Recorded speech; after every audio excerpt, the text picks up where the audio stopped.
Good afternoon friends. Hill Academy JRF YouTube channel में आपका स्वागत है। अगर आप फर्स्ट टाइम इस चैनल पे आए हो तो इस चैनल को सब्सक्राइब कर दो।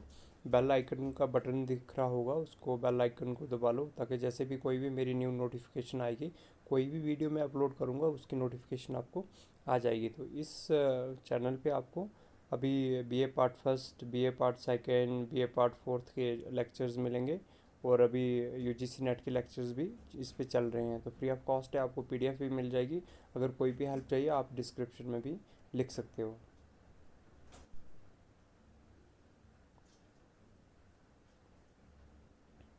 आज का जो लेक्चर है हमारा ये BA पार्ट सेकंड का है।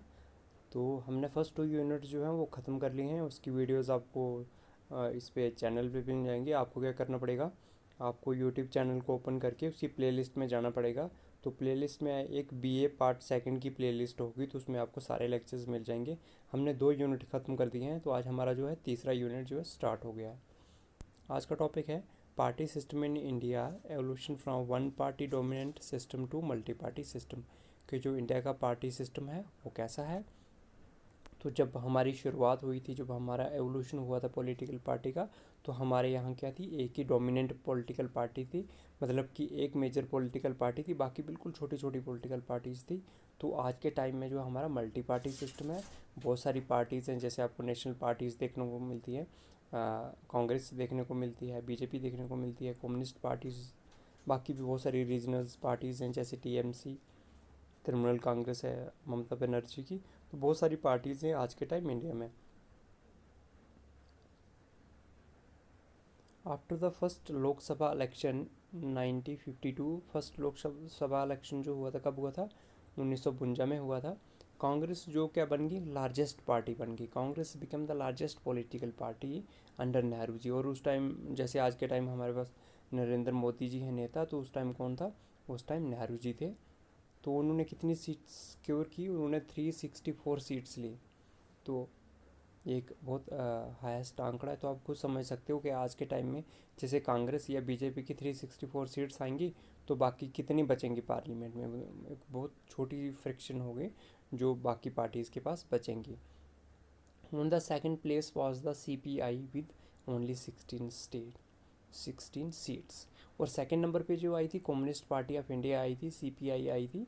तो उसमें कितनी थी, सिर्फ 16 सीट्स उन्होंने ली थी पार्लियामेंट में। बाकी 364 की किसने ली थी, कांग्रेस ने ली थी। और कांग्रेस की जो कमांड उस टाइम कौन कर रहे थे, नेहरू जी कर रहे थे। तो ये फर्स्ट इलेक्शन की बात कर रहे हैं, लोकसभा इलेक्शन की, जो 1952 में हुए थे। तो उस टाइम हमारे पास कम्युनिस्ट पार्टी CPI जो है, कम्युनिस्ट पार्टी ऑफ इंडिया, एक ही कम्युनिस्ट पार्टी थी। जैसे आज के टाइम दो हैं, CPI और CPM। उस टाइम ऐसा नहीं था। उस टाइम जो था हमारे पास सिंगल ही ये कम्युनिस्ट पार्टी थी। तो ये 1964 में शायद इसका डिवीज़न हुआ है। उसके बाद पढ़ेंगे कहता है,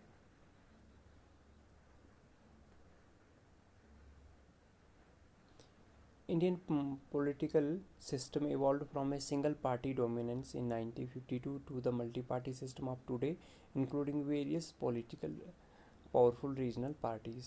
कहता है कि जब भारत की शुरुआत हुई थी 1952 में, तो हमारे पास एक सिंगल डोमिनेंट थी। डोमिनेंट का मतलब हो गया जो असर वाली है, जिसका इन्फ्लुएंस ज़्यादा है, जिसमें पावर ज़्यादा है। मान के चलो आपके मोहल्ले में जहाँ पर रहते हो, आपके गांव है, आपका मोहल्ले है, अगर वहाँ पे एक ही शॉप है तो बाकी कोई शॉप नहीं है, तो डोमिनेंट वही शॉप होगी। या एक कितनी बड़ी शॉप है, उस पर सब कुछ मिल रहा है, बाकी छोटी छोटी शॉप्स हैं, तो क्या हो जाएगा, जो बड़ी वाली शॉप है वो डोमिनेंट हो जाएगी। लेकिन एक जैसी ही दो या दो से ज़्यादा शॉप्स हैं, तो इसका मतलब मल्टी मल्टी सिस्टम है वहाँ पे, एक कोई भी शॉप ऐसी डोमिनेंट नहीं है। तो 1952 में जब हमारा फर्स्ट टाइम इलेक्शन हुआ था, तो हमारे पास एक ही पॉलिटिकल पार्टी थी जो डोमिनेंट थी उस टाइम, उसका बहुत डोमिनेंस था, वो थी कांग्रेस पार्टी। तो उसके बाद फिर आहिस्ता आहिस्ता डेवलपमेंट हो गई। बहुत सारी रीजनल पार्टीज़ थी जिन्होंने बहुत अच्छा परफॉर्म किया, और वो एक जो सेंटर पार्टीज़ हैं उनको चुनौती देने वाली पार्टीज़ बन गई।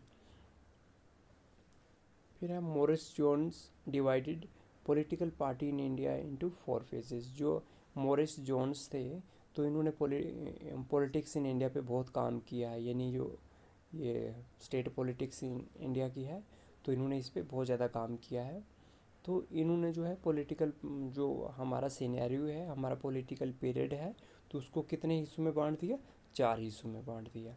वो कौन कौन से हैं? फर्स्ट को बोलते हैं वन पार्टी डोमेंस फेज, जो कब से कब तक था, ये 1952 से लेके तो 1967 तक था। फिर आता है trends toward two party system, ये ऐसा पीरियड आता है जिसमें हमें देखने को मिलता है कि इंडिया में दो पार्टीज़ का जो डोमेंस ज़्यादा होता है, यानी जो पावर है नेशन को चलाने की, तो वो दो पार्टीज़ शेयर करती हैं, या तो एक रूलिंग होती है या एक अपोजिशन होती है, लेकिन कोई भी सिंगल इतनी पावरफुल पार्टी नहीं होती है ताकि दूसरी जो है कुछ भी पार्ट प्ले ना कर पाए। तो उस टाइम क्या है, टू पार्टी सिस्टम है कि हमारे पास दो जो है मेजर पॉलिटिकल पार्टीज़ है इंडिया में। ये बात कर रहा है 1977 टू 1980 की। उसके बाद आता है हमारे पास हीगेमोनिक डोमेंस, ठीक है, हीगेमोनिक डोमिनेंस, ये आता है 80 से 99 तक, 1980 से 89 तक। फिर आता है मल्टी पार्टी सिस्टम और कोalition ईरा, ये आता है 1989 के 1999 के बाद का जितना भी पीरियड है वो इसमें आता है। तो उसमें मल्टी पार्टी सिस्टम भी आ गया, बहुत सारी पार्टीज़ हो गई, और कोalition पीरियड स्टार्ट हो गया। कोalition मतलब गठबंधन सरकार। तो पहले कांग्रेस थी जब पावरफुल, उस टाइम कोई गठबंधन नहीं होता था, तो बाद में जो है गठबंधन होने लगा क्योंकि कांग्रेस थोड़ी वीक हो गई। तो मॉरिस जोन्स ने जो पॉलिटिकल पीरियड है इंडिया का उसको कितने भागों में डिवाइड किया, कितने पार्ट्स में डिवाइड किया, 4 में। फर्स्ट आ गया वन पार्टी डोमिनेंस फेज, और ये कब से कब तक है, यह है 1952 से 1967 तक। फिर आता है टू पार्टी सिस्टम, ये 1977 1980 तक। फिर आता है हीगेमनी सिस्टम, तो जो हीगेमनी है ये आता है 1980 से 1989 तक, ठीक है। फिर वो आता है मल्टी पार्टी सिस्टम और कोalition ईरा, तो ये कहाँ तक है, ये 1998 के बाद वाला पीरियड जो है वो इसमें आता है। तो ये आ गया first, second, third and fourth, 4 phases में उन्होंने उसको डिवाइड किया था। ये बहुत इंपॉर्टेंट क्वेश्चन है, यूजीसी नेट में भी पूछा जाता है। तो और भी कम्पिटेटिव एग्ज़ाम अगर पॉलिटिकल साइंस का आप कहीं दे रहे हो तो ये क्वेश्चन वहाँ पूछा जाता है कि कौन से पॉलिटिकल थिंकर ने जो इंडिया का ये पॉलिटिकल पीरियड है उसको 4 भागों में डिवाइड किया था। जो पॉलिटिकल पार्टी की जर्नी है वो 4 हिस्सों में डिवाइड की, 4 पार्ट्स में डिवाइड की थी। फिर हमारे पास आता है वन पार्टी डोमिनेंस फेज। जो हमने ऊपर 4 फेज देखे, उन फेजेस को हम थोड़ा थोड़ा क्या करेंगे, अच्छे से एक्सप्लेन करेंगे। वन पार्टी डोमिनेंस फेज ये आता है 1952 से 1967 तक। This phase was dominated by Congress as the alone party. ये इसमें कौन है डोमिनेटेड पॉलिटिकल पार्टी, हमारे पास कांग्रेस इकलौती पार्टी है to hold the power at the centre as well as in most of the state. Centre में तो कांग्रेस है लेकिन बहुत सारी स्टेट्स भी हैं जहाँ कांग्रेस ही कांग्रेस है। This phase was called as Congress system. इस फेज को जो है एक स्पेशल नाम दिया है, क्या है, ये भी बहुत इंपॉर्टेंट है, कांग्रेस सिस्टम। और ये कांग्रेस सिस्टम किसने दिया है नाम, रजनी कोठारी। जो रजनी कोठारी हैं तो ये हमारे एक पॉलिटिकल थिंकर्स थे।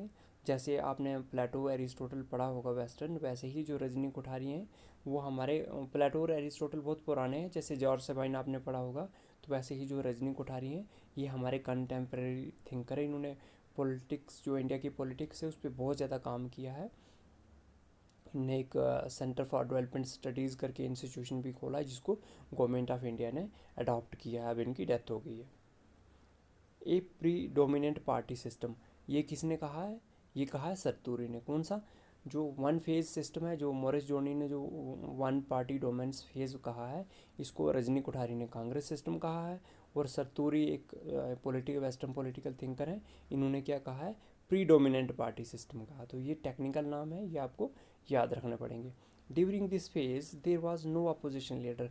और आपको आगे हम पढ़ेंगे कि अपोजिशन लीडर जो है वो इंडिया में फर्स्ट टाइम कब आया। तो कांग्रेस के टाइम जब कांग्रेस इतनी पावरफुल थी तो हमारे पास कोई भी लीडर ऑफ अपोजिशन नहीं था। First 3 Lok Sabha elections CPI was the main second largest party. पहले जो 3 लोकसभा के इलेक्शंस थे तो उसमें जो कम्युनिस्ट पार्टी ऑफ इंडिया है वो एक लार्जेस्ट पॉलिटिकल पार्टी थी, having secured 16, 27 and 29 seats. First Lok Sabha election 1952 में हुआ तो उसमें 16 आए, उसके बाद 27, उसके बाद 29, तो पहले 3 जो इलेक्शन हुए लोकसभा के, तो उसमें कम्युनिस्ट पार्टी ऑफ इंडिया ही एक मेजर सेकंड पॉलिटिकल पार्टी थी। फर्स्ट इलेक्शन हुआ 1952 में, इसमें 16 सीट्स आए। फिर हो गया 1957 में, इसमें 27 सीट्स आए। फिर आ गए 1962 में, इसमें 29 सीट्स आए। तो ये कम्युनिस्ट पार्टी ऑफ इंडिया की सीट्स कह रहा है। अब उसके बाद आता है 1967 लोकसभा इलेक्शन, कांग्रेस वोन 283 सीट्स। फर्स्ट टाइम जो है 1967 में कांग्रेस की कम सीट्स आती हैं, और वो कितनी आती हैं, वो आती हैं 283 सीट्स आती हैं। उस स्वतंत्रता पार्टी जो है ये एक रीजनल पार्टी थी, इसकी क्या हो जाती है, ये एक सेकेंड पोजीशन पे आ जाती है। तो इसकी कितनी आती हैं, 44 सीट्स आती हैं।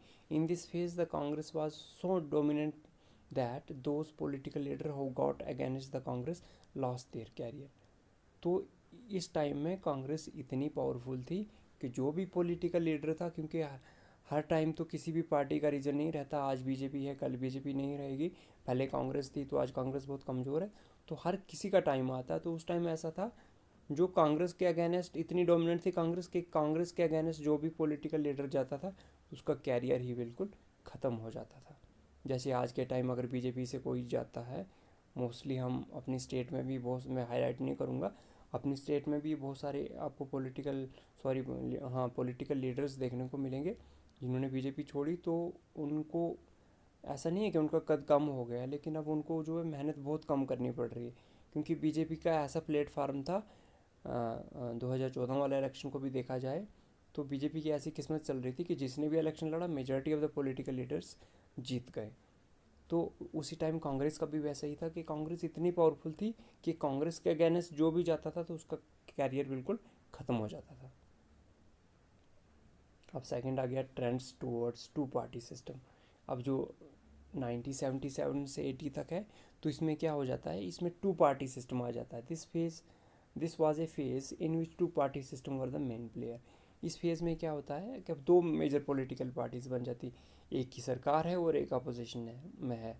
तो इससे पहले हमने ये देखा कि जब कांग्रेस की सरकार थी तो अपोजिशन में कोई भी नहीं था, खाली कम्युनिस्ट पार्टी ऑफ इंडिया के पास थोड़ी सी सीट्स आती हैं, चाहे वो 16 हो, चाहे वो 25 हो, 27 हो, इससे ज़्यादा नहीं आती थी।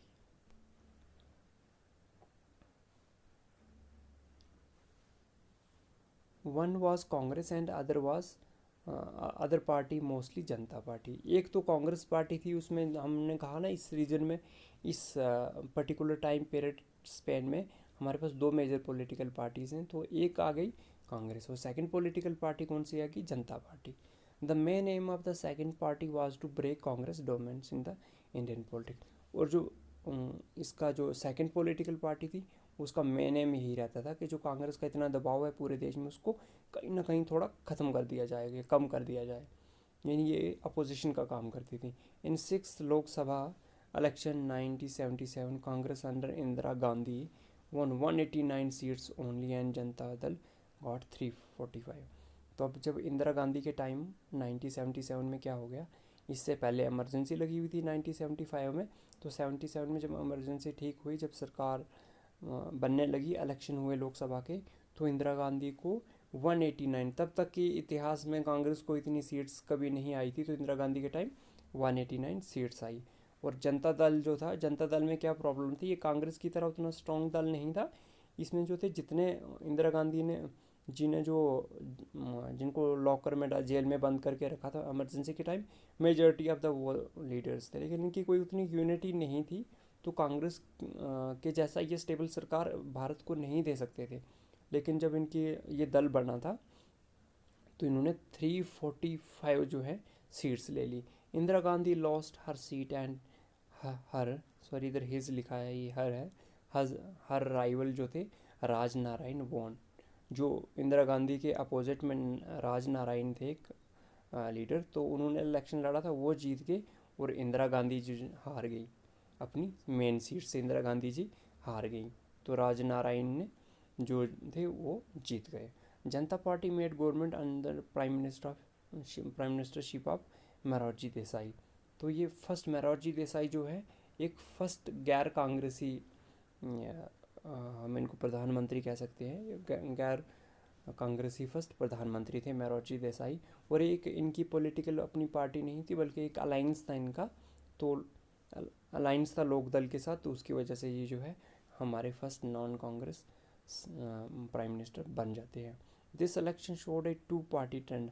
अब इस इलेक्शन ने क्या किया, दो party trend, two party system जो है वो स्टार्ट कर दिया। एक तो जनता पार्टी बन गई और एक कांग्रेस जो पहले की तो थी ही।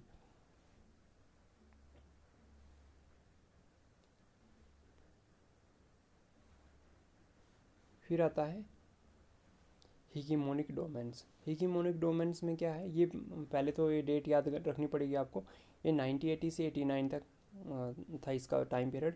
This period was against dominated by the Congress.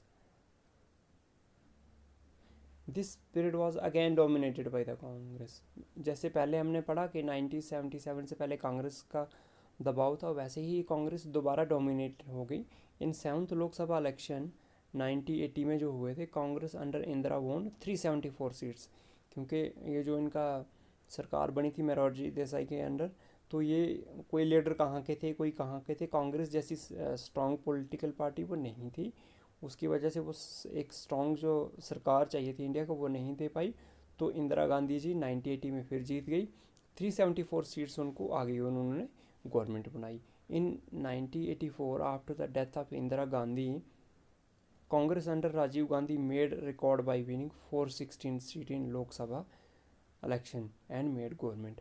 तो इंदिरा गांधी जी की जब डेथ हो गई थी, तो उसके बाद जब राजीव गांधी जी ने इलेक्शन लड़ा, तो उनको कितनी आई, 416 सीट आई। ये हाईएस्ट है भारत के इतिहास में, कांग्रेस को इतनी सीट्स कभी नहीं आई थी। तो 416 सीट जो है कांग्रेस ने ले ली 8th इलेक्शन में, वो भी राजीव गांधी जी के उस लीडरशिप में। This hegemony was break down by Janata Dal in 1989 after 9th Lok Sabha election. तो ये जो hegemony है, इसको किसने तोड़ा, जनता दल ने तोड़ा 9th इलेक्शन जब हुआ, ठीक है। तो जनता दल ने 1989 में जो है इस hegemony को, जो कांग्रेस का इतना दबाव था, उसको तोड़ा। उसके बाद हमारे पास क्या आ जाता है, मल्टी पार्टी सिस्टम आ जाता है, बहुत सारी पॉलिटिकल पार्टी से। और इसके साथ ही जो कोalition रहा है, जो गठबंधन सरकार है भारत में, वो स्टार्ट हो जाती है। After 1989 election VP Singh made independent government. तो वीपी सिंह जो है उन्होंने एक इंडिपेंडेंट गवर्नमेंट बनाई, but it lost only few years. लेकिन ये ज़्यादा देर चल नहीं पाई, कुछ सालों में फेल हो गई। Then 10th Lok Sabha election, Congress 10th Lok Sabha election में क्या होता है, Congress made coalition government. Congress क्या करती है, कोalition गवर्नमेंट, एक गठबंधन की सरकार बनाती है। After it A pre poll alliance, फिर उसके बाद गठबंधन की सरकार बनने के बाद प्री पोल अलायंस बन जाती है। यानी एक किस्म, हम इसको भी गठबंधन ही कहते हैं, लेकिन कोalition हम इसको नहीं कहते हैं, क्योंकि कोalition वो होती है जो सरकार बनने के टाइम बनती है। और ये इलेक्शन से, सरकार बनने की बात नहीं, ये इलेक्शन से पहले ही एक गठबंधन बना देते हैं। तो जो विद बीजेपी बनाते हैं उसको हम एनडीए कहते हैं। तो जो यूपीए जो कांग्रेस के साथ बनाते हैं उन यूपीए कहते हैं। एनडीए और यूपीए को हम इस यूनिट के अभी इस स्लाइड के बाद में डिस्कस करने वाले हैं इन डिटेल में। तो 10th इलेक्शन में जो है, 10th लोकसभा, ये याद रखना आपने कि जो 10th लोकसभा इलेक्शन है, तब एनडीए और यूपीए का जो है फॉर्मली लॉन्च हो जाते हैं दोनों group. This process continue till 16th Lok Sabha in 2014, in which BJP won 282 and hence making it possible to make independent government। और क्या हो जाता है कि 2014 में ये ट्रेंड चलता जाता है और बीजेपी की जो है 282 सीट्स आ जाती हैं और एक इंडिपेंडेंट सरकार बना देते हैं। अब हम पढ़ेंगे एनडीए जो है, नेशनल डेमोक्रेटिक अलायंस, जो बीजेपी के साथ पॉलिटिकल पार्टीज़ ने मिलके बनाया है। ये एक प्री पोल्स अलायंस है। प्री पोल अलायंस होती है कि जो इलेक्शन में लड़ने से पहले ही एक ग्रुप बनता है, उसको हम प्री पोल्स अलायंस कहते हैं। बिफोर 13th लोकसभा, 13वीं लोकसभा से पहले, BJP formed an alliance called national democratic alliance. BJP ने एक अलायंस बनाई जिसको हम क्या कहते हैं, नेशनल डेमोक्रेटिक अलायंस। और इसमें कितनी पॉलिटिकल पार्टीज़ थी, 23 पॉलिटिकल पार्टीज़ थी, छोटी बड़ी। Later on Janata party also joined.